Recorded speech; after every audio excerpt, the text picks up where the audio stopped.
Bienvenue sur Africa 24 pour cette nouvelle édition du QG Week-end. Voici les titres. Retour politique pour l'ancien président malgache Marc Ravaloman. Lors d'une conférence de presse, il a annoncé que sa formation participerait aux prochaines élections municipales. À Djibouti, un projet d'amnistie a été approuvé ce mardi par le gouvernement. Il concerne certaines personnalités de l'opposition condamnées lors de la crise post-électorale. 100 jours pour se souvenir et pour rendre hommage. Les commémorations du génocide rwandais ont commencé. Parmi les lieux de mémoire visités, le site mémorial de Gisozi à Kigali, la capitale. L'ancien président malgache Marc Ravaloman fait son grand retour dans l'arène politique pour la première fois depuis son arrestation en octobre 2014. L'ancien président s'est exprimé devant la presse. Il a lancé son parti dans la bataille des municipales prévue pour le 31 juillet. Kekelia Feto.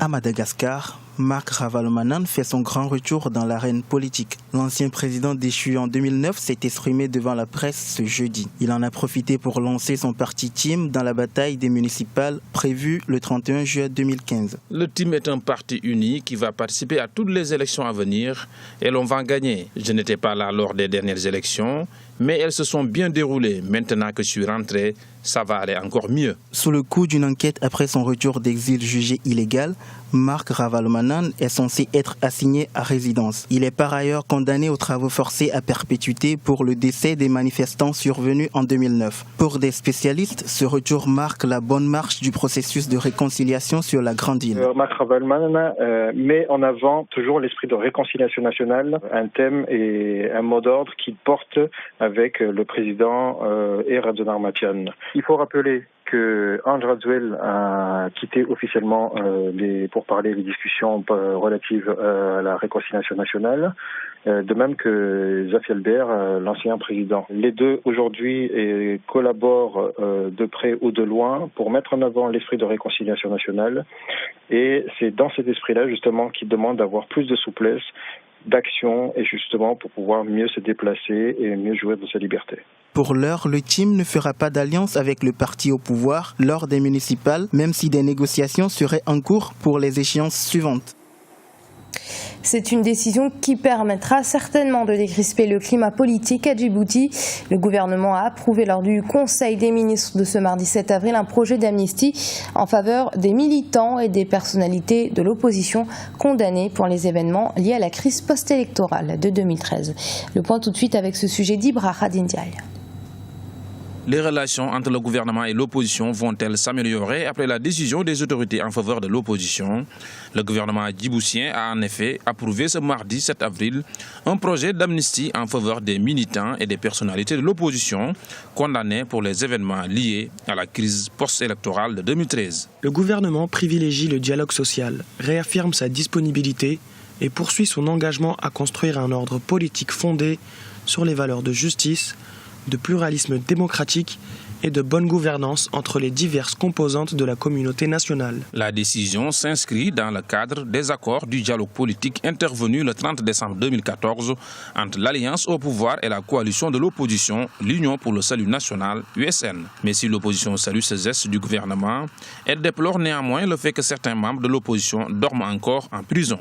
Pourquoi ces trois éléments ont été condamnés? Je crois que c'est très important. C'était à la suite des élections législatives de 2013, de février 2013, qui a vu la victoire finalement de l'opposition de l'USN, l'Union nationale pour le salut, et qui protestait contre les fraudes massives qui ont eu lieu. Et ces gens-là n'ont fait que manifester à l'époque, ont été condamnés quand même lourdement à 18 mois. Et aujourd'hui, c'est quand même heureux qu'ils puissent bénéficier d'amnistie, c'est la moindre des choses.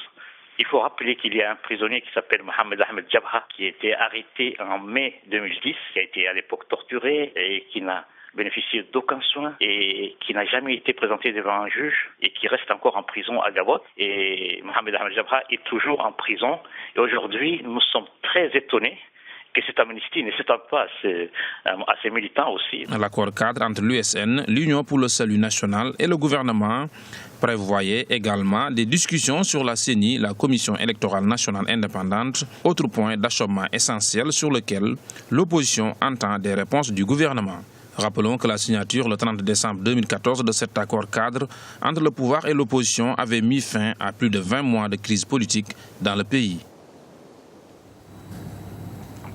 À Conakry, la capitale guinéenne, Kevin a fait du recyclage de vieux pneus un métier. Son activité consiste à récupérer, démonter et recycler en bac à fleurs, ceintures, chaises ou autres objets du quotidien des pneus qui ne servent plus aux automobilistes. Reportage de Mohamed Lamine Solano, notre correspondant à Conakry. Depuis près de 2 ans, Kevin mène une vie de récupérateur. Dans son atelier de fortune à Taouya, en banlieue de Conakry, il amasse des pneus de véhicules jetés qu'il trie et transforme. Très tôt déscolarisé, faute de moyens, ce jeune homme de 26 ans au corps marqué par l'endurance a grandi dans la précarité à Conakry avant de découvrir le recyclage de pneus, devenu progressivement son activité principale. Bon, on travaille là-bas avec une dame blanche, elle s'appelle Tanti Rougui. On a travaillé là-bas plus de 6 mois, mais elle dit qu'on va ramasser des pneus pour stocker. On s'est demandé qu'est-ce qu'on va faire le pneu là. Elle a dit que non, on va stocker là d'abord, l'idée va venir. On a beaucoup ramassé des pneus, on a stocké là-bas. Après un jour, il a envoyé un couteau. Il a dit que qui peut couper ça? J'ai dit il faut faire le dessin. Nous, si tu vas faire le dessin, on peut essayer de couper. Il a fait un dessin avec sous le pneu. On a coupé ça, après on a fait renverser. C'est devenu maintenant des pots de fleurs. Depuis, Kevin a ouvert un atelier de fortune pour valoriser de vieux pneus usagés des véhicules, camions qu'il recycle en ceinture, chaises, tapis ou en objets de décoration, selon des procédés mécaniques. Ces objets sont ensuite exposés à la vente, non loin de son atelier. Kaza est un nouveau client de Kevin. Il semble émerveillé par l'ingéniosité du jeune récupérateur de pneus. Et non seulement c'est la décoration et la couleur qu'ils ont mis là-dessus. Et je sais que si tu mets les plantes de fleurs, ça sera très joli à voir. Kevin reçoit chaque jour des compliments de passants pour son habileté. Les prix de ces objets varient entre 1 et 3 $, pas assez pour faire fortune, mais il aime son nouveau job qu'il qualifie de gratifiant. Le jeune homme envisage recruter plus d'apprentis si ses recettes augmentaient un jour pour valoriser le métier de récupérateur de pneus à Conakry. La 21e commémoration du génocide de 1994 a commencé au Rwanda ce mardi 7 avril. Pendant 100 jours, les Rwandais rendront hommage aux 800 000 victimes de cette tragédie. Le site mémorial de Gisozi à Kigali profite de cette période pour sensibiliser les plus jeunes. Reportage de notre correspondant Oliva Jakota. Éduquer la jeune génération rwandaise à la paix, c'est l'ambition des responsables du centre mémorial de Kigali. En cette période de deuil national, l'institution multiplie les campagnes de sensibilisation dans ce sens. Des campagnes qui attirent plusieurs jeunes. C'est le cas de Sadini Bakadjiri. Il avait 5 ans lors du génocide de 1994. J'étais petit quand cette tragédie a eu lieu. Aujourd'hui, j'ai 26 ans et grâce aux différents conseils, je connais l'importance de la paix. Je viens ici également pour me souvenir des victimes, mais surtout prier pour qu'elles reposent en paix. Le Rwanda connaît des avancées satisfaisantes dans le domaine de la réconciliation nationale 21 ans après le génocide. Les autorités invitent à redoubler de vigilance. On a toujours les gens qui développent le révisionnisme, qui continuent à nier qu'il y a eu un génocide au Rwanda, qui sont à l'étranger en particulier, ou bien qui sont même au Rwanda et qu'on ne connaît pas. Et là, je dirais que c'est un handicap. Parce qu'ils continuent à développer une idéologie du génocide. Et on le dit bien que dans les étapes d'un génocide, l'ultime étape est de nier qu'un génocide a eu lieu. Le pays des 1000 collines compte une trentaine de sites mémoriaux. Le site mémorial de Kigali est le plus fréquenté. Près de 3000 victimes du génocide de 1994 y sont enterrées. Et ce journal a été préparé par l'ensemble de la rédaction. Merci de l'avoir suivi. Restez sur Africa 24. Dans un instant, une nouvelle édition de l'actualité.